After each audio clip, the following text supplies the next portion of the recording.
अस्सलाम वालेकुम फ्रेंड्स। तो कैसे हो आप सब लोग? मुझे उम्मीद है आप सब ठीक होंगे। तो फ्रेंड्स, यहाँ पे हमारे पास मोबाइल फ़ोन है, सैमसंग का फ़ोन है और इसका जो चार्जिंग बेस है रिसेंटली किसी ने चेंज किया है और ये अब काम नहीं कर रहा। तो अब हम इसको चेंज करेंगे और आपके साथ ओरिजिनल तरीकाकार शेयर करूंगा और जो कि बिल्कुल आसान होगा। सबसे पहले आपने क्या करना है, कुछ इस पोजीशन में इसको रख लेना है और ये वायर जो है ये वैसे शायद एंटीने के ऊपर लगी हुई है, तो इसको हम वैसे ही रहने देंगे। और अब जो है ना चार्जिंग बेस को हमने निकालना है। चार्जिंग बेस को आप जो है ना हीट एयर की मदद से निकालेंगे और हीट एयर का इस्तेमाल मैं काफ़ी वीडियोस में आपको यही बताता हूँ कि आप अपनी मर्ज़ी से सेट कर सकते हैं, क्योंकि मैं यही कहता हूँ कि हर बंदे का अपना ही तरीका होता है। तो जैसे आप इस्तेमाल करते हैं वैसे कर सकते हैं, बस आपने इसको निकालना ही है। ठीक है, तो इसको हमने निकाल दिए। अब हम क्या करेंगे, यहाँ पे जो है ना इसका जो यहाँ पे पॉइंट्स हैं इसको अच्छी तरह से क्लीन करेंगे। डी शोल्डर वेयर का यूज़ करेंगे जो कि मार्केट से इजीली मिल जाता है। तो इसका जो है ना हम यूज़ करने के बाद इसके पॉइंट्स जो है ना अच्छी तरह से क्लीन कर देंगे। ओके हो गया। तो अब जो है ना अब हम इसके पॉइंट्स किस तरह से क्लीन करेंगे वो आपको दिखाऊंगा और आपने इसको गौर से देख लेना है।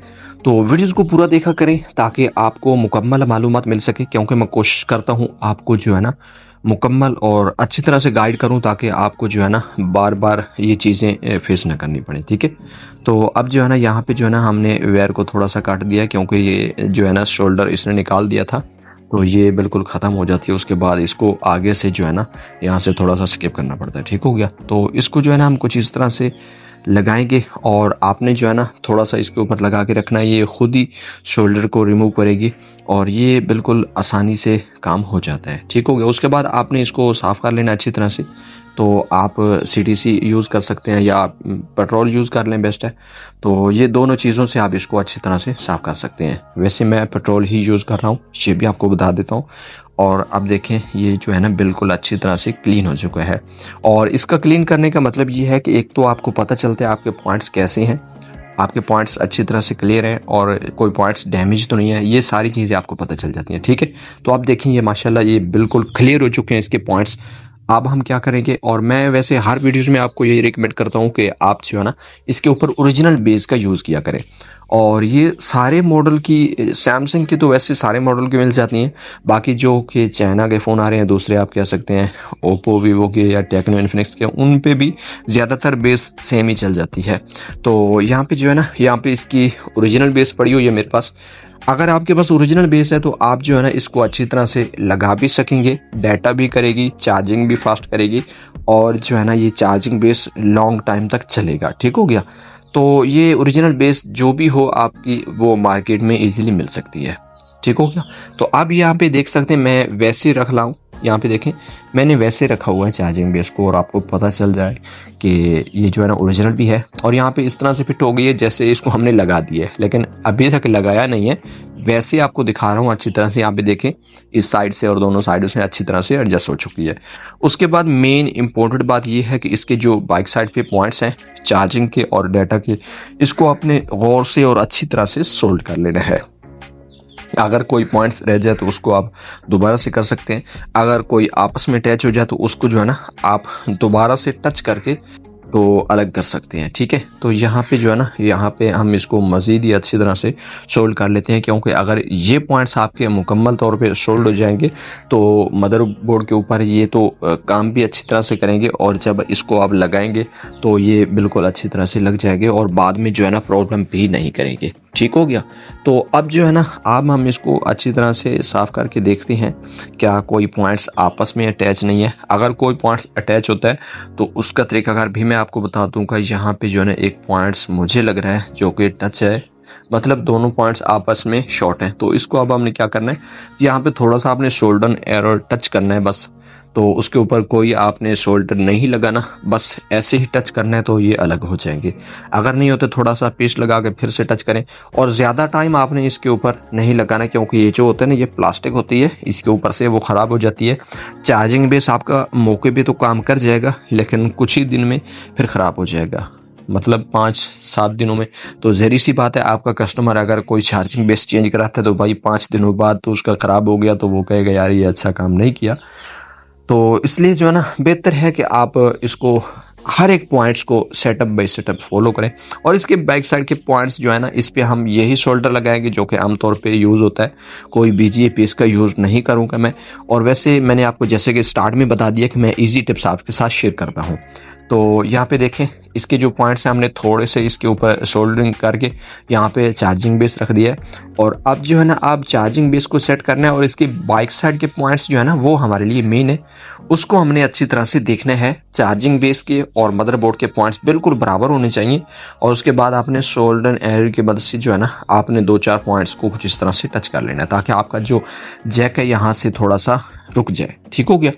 तो अब हम क्या करेंगे, अब हम जो चार्जिंग बेस है इसके चारों पॉइंट्स जो है ना, जो कि हमने शोल्डर रिमूव किया था, वो वाले पॉइंट्स भी सेट करेंगे। और ये डाटा वाले पॉइंट्स जो है ना, हम अच्छी तरह से क्लियर कर लेते हैं ताकि ये जो पॉइंट्स हैं ये क्लियर हो जाएंगे। उसके बाद जो है ना, इसके जो साइडों वाले पॉइंट्स हैं उन पे थोड़ा सा हम सोल्डिंग लगाएंगे और उनको क्लियर करेंगे। और यहाँ पे आपने कोई सोल्डिंग नहीं लगाना, ऐसे ही आपने सोल्डिंग एरर को टच करना है। काफ़ी सारे दोस्त कहते हैं यहाँ पे जब हम टच करते हैं तो ये आपस में पॉइंट्स शॉर्ट हो जाते हैं, तो आपने बस यही ख्याल रखना है क्योंकि हमने चार्जिंग बेस को भी सोल्ड किया था और नीचे मदरबोर्ड को भी आपने सोल्डिंग किया था। तो अब आपको ज़रूरत नहीं है यहाँ पे सोल्ड यूज़ करने की। हाँ, यहाँ से आप सोल्ड यूज़ कर सकते हैं ये चारों पॉइंट्स पे, क्योंकि ये मेन है और इससे हम वैसे भी सोल्ड निकाल चुके हैं। ठीक हो गया। तो यहाँ पे जो है ना एक पॉइंट्स हमारा रहता है, इस पे हम थोड़ा सा सोल्ड लगाएंगे। और नीचे जो है ना, मैंने वैसे इसका जो ओल्ड चार्जिंग बेस है वो रखा हुआ है ताकि ये जो है ना इसको थोड़ा सपोर्ट मिलती रहे, तो यहाँ पे फिट हो जाएगा। ठीक हो गया। तो थोड़ा सा आपने दबा के यहाँ से जो है ना इन पॉइंट्स को आपने अच्छी तरह से सोल्ड कर लेना कुछ इस तरह से दोनों साइडों पे, ताकि आपका जो चार्जिंग बेस है यहाँ पे सीधा और यहाँ से फिट हो जाए। ठीक हो गया। तो अब जो है ना, अब हम दूसरी साइड पे आपको दिखाते हैं कि हमारा जो चार्जिंग बेस है माशाल्लाह ये बिल्कुल ओरिजिनली यहाँ पे फिट हो चुका है। और एक साइड पे थोड़ा सा गैप है, हम इस पे थोड़ा सा सोल्डिंग यूज़ करेंगे। और यहाँ पे आपने ज़्यादा सोल्डिंग यूज़ नहीं करनी। ठीक हो गया। और अक्सर दोस्त ज़्यादा सोल्डिंग यूज़ करते हैं तो केसिंग में फिटिंग के दौरान बहुत सारा प्रॉब्लम आता है, फिटिंग नहीं हो पाती और ज़बरदस्ती करते हैं तो बाज़ औक़ात केसिंग भी टूट जाती है। मैंने काफ़ी सारे ऐसे केसेस देखे हैं, तो इसलिए जो है ना मैंने सोचा ये अच्छी तरह से आपको गाइड करूं। और यहाँ से जो है ना, आप जितना सोल्डिंग कम लगाएंगे और आपका चार्जिंग बेस अच्छा लग जाएगा। और काफ़ी सारे दोस्त समझते हैं कि शायद ज़्यादा सोल्डिंग लगाने से चार्जिंग बेस ज़्यादा फिट हो जाएगा, लेकिन ये बात गलत है। जितना उसको चाहिए आप उतना ही लगाएं। ज़्यादा लगाएंगे तो भाई फिट तो होगा लेकिन उसके बाद केसिंग भी फिट हो जाएगी, मतलब टूट जाएगी। तो आपने मेन पॉइंट्स जो है ना आपके ये पीछे वाले हैं जो कि डाटा और चार्जिंग के होते हैं, और इनको आपने बार बार सोल्डिंग एरर की मदद से आपने टच करना है। यहाँ से पेस्ट ज़रूर लगा लेना है आपने। और आपने अपने जो सोल्डिंग एरर पे बार बार मैं आपको यही कह रहा हूँ कि सोल्डिंग नहीं लगाना। ठीक हो गया। क्योंकि यहाँ पे सोल्डिंग लगा हुआ है जो कि हमने चार्जिंग बेस को भी सोल्ड किया था, मदरबोर्ड को भी किया था। तो अब जो है ना सिर्फ हमने इस पे टच करना है। बार बार टच करने से इसके पॉइंट्स जो है ना वो अच्छी तरह से क्लियर हो जाएंगे। तो अब जो है ना, अब मैं आपको दिखाता हूँ इसके पॉइंट्स कैसे हमने क्लियर किए हैं, जो कि यहाँ पे नज़र आ रहे हैं कि इसके पॉइंट्स सारे बिल्कुल ठीक लग गए हैं और सारे के सारे यहाँ पे क्लियर हैं। और अब जो है ना, ये हमारा चार्जिंग बेस एक तो डाटा भी करेगा। आप अगर ये काम जानते हैं तो आपको पता होगा डाटा कंफर्म करेगा और उसके बाद चार्जिंग भी फास्ट करेगा, क्योंकि ओरिजिनल चार्जिंग बेस है और इसके अंदर कोई हमने जंपर वेयर का यूज़ नहीं किया और डायरेक्टली हमने यहाँ पे मदरबोर्ड के ऊपर लगा दिया है और ओरिजिनल तरीके के साथ लगाया। यही कोशिश है हमारी। तो अब जो है ना, ये चार्जिंग बेस हमारा यहाँ पे एडजस्ट हो चुका है अच्छी तरह से। और अब हम क्या करेंगे, अब हम केसिंग में फिट करते हैं और इसको जो है ना, अब हम चार्जिंग लगाते हैं। चार्जिंग लगाने के बाद इसको चेक करते हैं। ठीक हो गया। तो केसिंग के अंदर मैंने फिट कर दिया, बैटरी डालते हैं। बैटरी डालने के बाद इसको हम चार्जिंग लगा के देखते हैं। और यहाँ पे मैंने चार्जिंग लगा दी है भाई। तो अभी तक यहाँ से कोई रिस्पॉन्स नहीं आया, तो वैसे आ जाना चाहिए इतने टाइम में।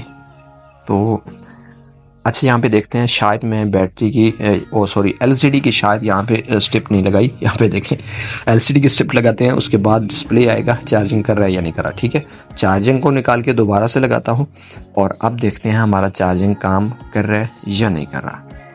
तो अब जो है ना, अब उम्मीद है, यहाँ पे देखें चार्जिंग हमारा कर रहा है और हमारा चार्जिंग कर रहा है। तो ज़हरी सी बात है, पॉइंट्स हमने क्लियर किए हैं और हमारा डाटा भी करेगा। तो मुझे उम्मीद है आज की ये टिप्स आपको बहुत पसंद आई होगी। वीडियो को लाइक ज़रूर कीजिएगा। मज़ीद कुछ रह गया हो तो कमेंट्स में ज़रूर पूछ सकते हैं। तो यार चैनल को ज़रूर से सब्सक्राइब कीजिए और आप दोस्तों के साथ शेयर कीजिए। फिर मिलेंगे नेक्स्ट आने वाली वीडियो में।